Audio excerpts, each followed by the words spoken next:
and they could do nothing about it. Think about what it says when it says that you'll be driven insane.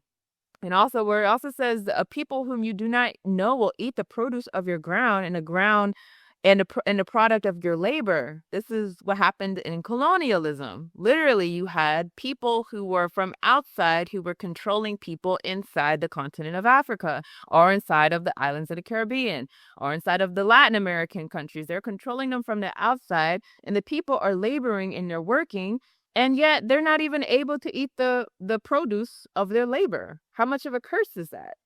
But then this is the important thing you have to see.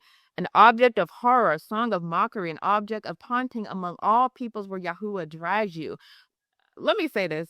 I remember being a kid and being horrified by the African continent. I remember seeing the movie, I don't know if any of you remember this movie, called The Congo, and I was horrified by this place. I thought this place was the worst place to ever be or go. I remember being horrified by the idea of being of African descent.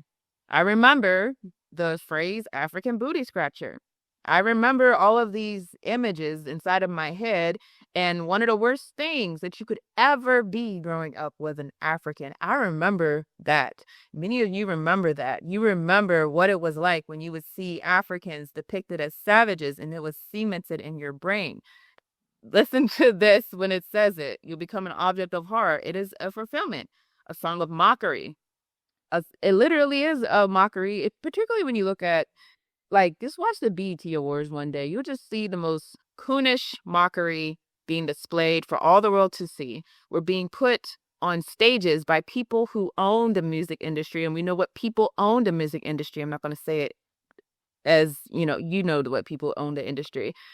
And they put us out there to be mockeries to ourselves, to the world.